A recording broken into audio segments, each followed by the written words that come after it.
এখন দেখি কী করে কুইকবুকে ভ্যাট এনেবল করতে হয়। লেফট প্যানেল থেকে ভ্যাট বাটনে ক্লিক করি, এই পেজটা চলে আসবে ভ্যাট এনেবল করার। তারপর আমরা স্টেপ বাই স্টেপ আগাবো। ভ্যাটটা অন করা বলতে আসলে ভ্যাট তো বিভিন্ন কান্ট্রিতে ভ্যাটের বিভিন্ন রেট থাকে, বিভিন্ন প্রোডাক্টের বিভিন্ন রেট থাকে, ওইটা ওই দেশের অনুযায়ী প্রযোজ্য হবে। আমাদের দেশে যেটা আছে সেটা আমাদের দেশের অনুযায়ী প্রযোজ্য হবে, ইউকের যেটা আছে সেটা অনুযায়ী প্রযোজ্য হবে। আমাদের তেমন কোনো কাজ নেই, এখানে মোটামুটি সেট করাই আছে। তো আমরা সেট ভ্যাট এখানে ক্লিক করব। তারপর বলছে যে কোশ্চেনগুলো করছে আমরা সেটা পড়তে পারি, না পড়লেও এজেন্সি কিনা আমি না এজেন্সির মাধ্যমে করব না। Which VAT accounting scheme do you use, standard or cash, আমি স্ট্যান্ডার্ডটি করব।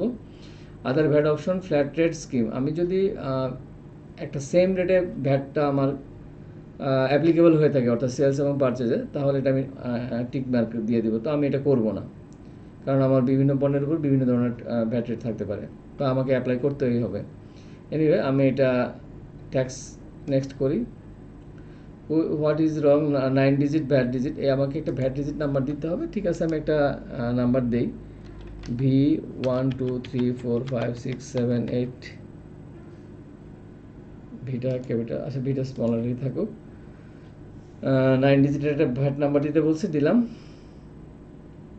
Next, what do you need to start a calculating VAT, আমি কবে থেকে আমার ভ্যাটটা শুরু হবে, ঠিক আছে জানুয়ারি থেকে শুরু হোক। How often do you submit your VAT, আমরা কি মান্থলি সাবমিট করি না কোয়ার্টারলি সাবমিট করি, আমি কোয়ার্টারলি সাবমিট করি, সাধারণত ভ্যাট কোয়ার্টারলি সাবমিট করা হয়। আচ্ছা, এরপরে হচ্ছে next, your VAT set up is complete, okay.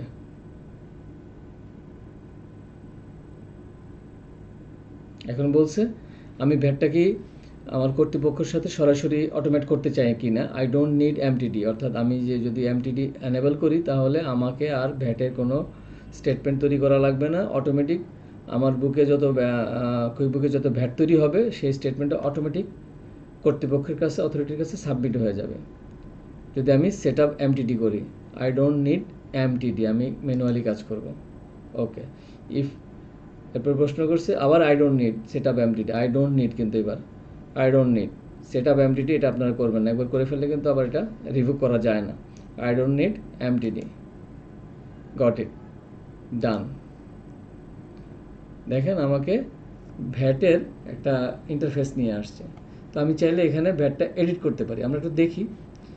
Edit VAT, add tax, আমি নতুন এডিট ভ্যাটটাতে যাই, এডিট সেটিংস, এডিট রেট, আমরা সেটিংস না, আমরা একটু রেটটা দেখি কী কী রেটে আমাদের এখানে ভ্যাটটা সেটি হয়েছে। দেখেন অনেকগুলো ভ্যাটের রেট আছে, আপনারা এটা নিজেরা পড়ে নিন, কিন্তু তিনটা ডিফল্ট হিসাবে আছে, 1 2 3।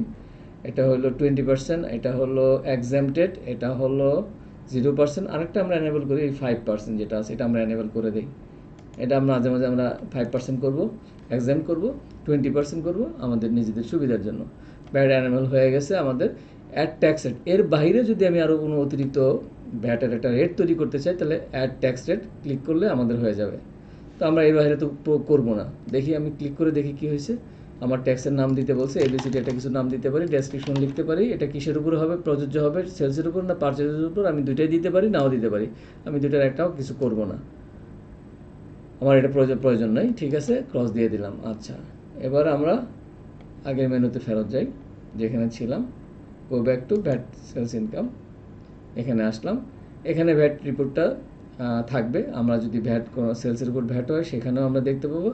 আর এটা হচ্ছে কত ভ্যাট আমি পেমেন্ট করলাম না করলাম, যখন আমি রিপোর্ট জেনারেট করবো তখন আমি এই পিকচারটা দেখতে পাবো, এখন দেখতে পাবো না। এখানে আমি যে পিকচারটা দেখছি এটা এখন দেখতে পাবো না, আমার যখন ভ্যাট রিপোর্ট জেনারেট করে ফেলবো বা সাবমিট করে ফেলবো, অ্যাকাউন্ট শেষ হয়ে যাবে তখন আমি দেখতে পাবো, তার আগে দেখতে পাবো না। আর এখানে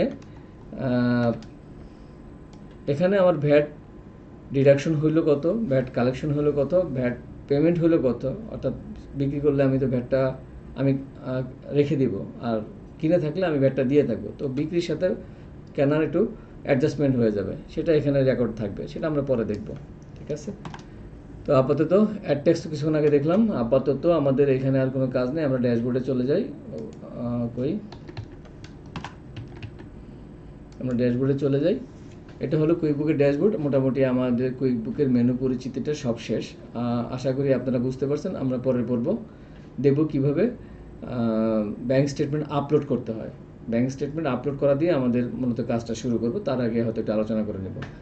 ভালো থাকবেন সবাই। Thank you. আসসালামু আলাইকুম। আল্লাহ হাফেজ।